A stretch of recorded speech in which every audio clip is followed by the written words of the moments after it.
John Judge. You favor opening the archives. I wonder whether you have any preliminary hypotheses about what would be found there if the archives were opened. I think more important than what specifically remains in the archives, Norman Mailer compared it to a Mercedes-Benz that's been left, I think he set up in Harlem for 20 years in terms of what we might find. But we do have lists of what was put in, so we can at least compare them to what comes out. But I think what's more important is the principle that this is public information and it belongs to us, the people of the United States, and not to any secret government or intelligence network or any president or any Congress who are merely hired by us to do our bidding anyway. You know, Thomas Jefferson said that given a choice between a government with no newspaper and a newspaper with no government, he'd always choose the latter. Of course, he never had a chance to read the Washington Post or the New York Times, but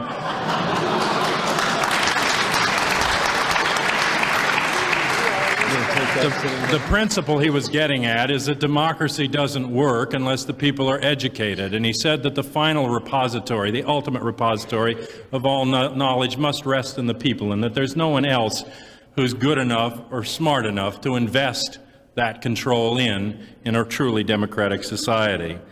And we call for a full opening of the files, not dribbled out through pre-censorship like Freedom of Information Act documents with pieces missing, not to selected historians or medical experts, not to a special prosecutor or yet another congressional investigation, but to the people themselves. And much of this that we know about the Kennedy case and the evidence of conspiracy comes from the hard work of independent individual investigators whose names are not mentioned in large part in the film. Mae Brussell, Penn Jones, Sylvia Marr, Holcomb Heston, Paris Lamond, and that's only a few. The current researchers, Robert Groden and Philip Melanson, are still continuing to follow the evidence. When that material comes out, they will be extra little pieces in the jigsaw puzzle, in the mosaic. But we've had enough out in these many years to solve the case. There's enough of the picture visible in the record and in the historical view that we've had in order to get at the bottom of it.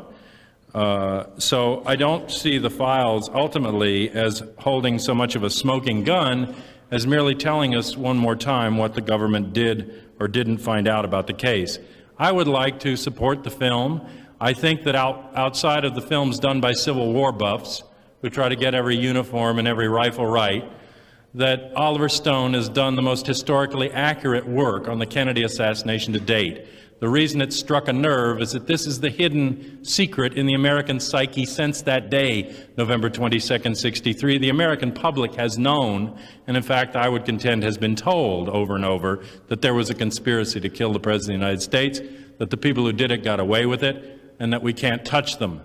And I think that that's in large part why so few people vote nowadays. But Stone has gone into that darkness and shone a light and looked at things. And I think the conclusion of his film is right. I think from my own work, I read the 26 volumes of the Warren Commission. You know, Alan Dulles, when he was asked about releasing the evidence by Hale Boggs, said, go ahead and print it, nobody will read it anyway. And unfortunately, especially now in a post-literate generation, Stone's film is about the only thing that will reach youth. There are a few of us who read still, but as you well know, the FBI is trying to get our name from the library. So this has crossed over the line, and it's why it's so disturbing. But let me tell you two stories to end that convinced me that this was not only a conspiracy, but a conspiracy well beyond the capability of any mafia goon, of any CIA schlepper, of any renegade element in the U.S. intelligence, of any oilman with a beef. These are the layers of the onion that were planted at the beginning so we'd never see the core.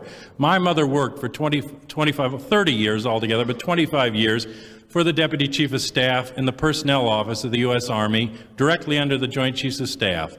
She was the highest paid woman employee of the Pentagon. She was 5 levels above top security. I mentioned to Fletcher Prouty the other day, I work from the bottom up and he works from the top down, and we met at the Joint Chiefs. My mother's job was to project overall national draft call figures 5 years in advance. She had to project an annual national selective service call that was right within 100 people either way, 5 years ahead. She knew from those projections and from the information she got that they were withdrawing from Vietnam. And if you want to get hold of the papers that prove Prouty's point, I just got this today at the Government Printing Office, Foreign Relations of the United States, 61 to 63. The State Department papers are released in Volume 4 of the Vietnam series. This is August to December 1963, and the security memoranda are in there to talk about Kennedy's plan. It's been backed up by Arthur Schlesinger, and more recently, yesterday, I believe, or the day before in the New York Times, by Roger Hilsman. He was pulling out. My mother knew that because she had to project those kind of figures. I asked her after she retired, when did they tell you they would escalate in Vietnam? Because she had to be among the first to know. She said late November of 63. I said the last week in November. She said yes, the Monday following the assassination. I said, was this a few more advisors, a change in policy? She said, I couldn't believe the figures. I took them back to the Joint Chiefs in what must have been the first protest by the civilian community to the war in Vietnam and said, these can't be right. And they said, you'll use them. They told her November 25, 1963, that the war in Vietnam would last for 10 years and that 57,000 Americans would die, and to figure that in. I also talked to SAC bomber pilots, Strategic Air Command bomber pilots, who have the responsibility of nuclear and emergency response, who are in the air on regular shifts 24 hours a day. These were in the air over Wright-Patterson Air Force Base when they heard the news that Kennedy had been shot. They ran to open lockers that contain a cryptographed code book that allows them to tell whether the president is calling them and to take orders that go all the way out to fail-safe and nuclear war. There was not a pilot in the air that hour, over Wright-Pat anyway, and I would contend this is the case everywhere else, no reason to isolate it, that had a code book in that locker. We know from Pierre Salinger's book that there was no code book aboard Air Force Two, bringing the entire cabinet back from important meetings that changed the course in Vietnam in the next few days. They were in the air and had no way to communicate with the White House or the president. There's nobody that can touch those books besides the Joint Chiefs of Staff and the highest levels of defense intelligence. And at every level of my work, the Office of Navy Intelligence is who rears its head on the mechanic level, the Defense Industrial Security Command.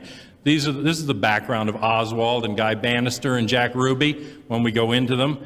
And whatever is in the record will merely back that up. The physical evidence is already in front of us, so we know that one lone nut with an old gun that lost the war for the Italians in World War II, which couldn't even shoot a bullet to line up with its own scope, didn't do the damage in Dallas. But Kennedy wasn't all that was killed that day. Democracy died.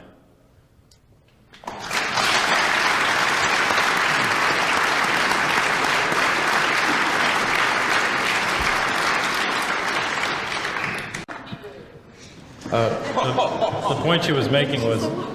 I didn't hear the last remark. Anyway. The point she was making was that it came public that Gerald Ford was reporting directly to the FBI and J. Edgar Hoover about the internal workings of the committee, and Hoover had reason to concern himself. I think that Dan Moldea mentioned the deaths of Roselli and some of the mobsters, which I felt didn't fit the classic pattern of mob deaths anyway, but in fact, CIA heads, especially Giancana, racket investigations, and they attempted to call Giancana, and he refused and was taken in, actually into custody for refusing. And then they attempted to take his second in command, Jacob Rubenstein, in Chicago. And I found a letter in the records from the White House from Richard Nixon saying, "Don't subpoena this individual." And there was evidence that Ruby himself had in that earlier period worked with the FBI, and much of Ruby's connections to both the FBI and military intelligence have been drawn out by some of the researchers. But a more important death, I think, was that of William Sullivan, a person who headed up Division 5 of the FBI, the Domestic Operation Division, who came in with Cartha Dick DeLoach in the 40s from the Office of Naval Intelligence, promising Hoover that they'd protect his turf from the CIA. And eventually, I believe, compromised the workings of the FBI to a large degree. And this Navy intelligence thread is the one that I find most significant in the background of Oswald, who was a Navy intelligence operative, and Guy Bannister, the person who's depicted in New Orleans in the film. Oswald didn't have mafia jobs, he had intelligence jobs. From Atsugi to the job he had in New Orleans at the William Riley Coffee Canning Company. The president of that company was the main financial angel for E. Howard Hunt's Cuban Democratic Revolutionary Front down there in New Orleans, and he had a job as an oiler, and they said he could go out. Excuse me, John, you're saying that Oswald was created essentially to do this job? I mean, he defected to the Soviet Union in 1959. John Kennedy wasn't even president then. That's right. No, he doesn't have to be created to do the job, Dan. What I'm saying is he's got a history. Even the defection itself is clearly phony and set up by Navy intelligence. He gets his discharge because a box dropped on his mother's nose 9 months before, and the letter documenting it arrives 4 days after he gets the hardship. You try it in the Marines. And, you know, he was positioned, he moved on orders, but these were intelligence orders. And at Jagger Chow's Stovall, he had to have Navy security clearance to work in that shop because they looked at all the photographs that the Navy did from their satellites. And in fact, it was from that shop when he was working there that the pictures in '61 went to John Kennedy with the missiles in Cuba that led to the Cuban Missile Crisis. And so there's much more of a background of ties to intelligence. It's not that the mob couldn't have been involved, but the mob, in terms of the real power in this country, as far as I'm concerned, are nothing but shoeshine boys, errand boys for the people that really control and pull the strings. And they don't need the mob. They don't need somebody who can blackmail them later. And the mob aren't the only ones that know how to shoot a gun. Pat Dell, and then we're going to go to questions from the audience. You know, it's really fascinating to hear all these things. I think the point is that people who bring up the documentary, if you want something ridiculous, try and take the Warren Commission report and relate it to the volumes of evidence. I did. Nothing backs it up. I even found they brought somebody in from the Pentagon to write the Warren Commission report that wasn't even on the investigative staff. And when I went into the minutes, the staff critiques the report line by line. Hale Boggs and Richard Russell and John Sherman Cooper all wanted to have an alternate report, and Warren wouldn't allow it. And, you know, you can't take that evidence and put Oswald in the sixth floor window. You can't prove that he owned a gun or fired a gun that day. You can't make that gun do what was said. Buy one gun in any way, and so you're left with using the evidence that they present and better evidence that's come out since.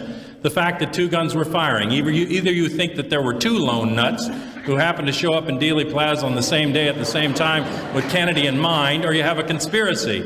Now, what that conspiracy is a deeper question, and it takes more work. You don't have to believe any of us on what we say. You shouldn't. Go do your homework.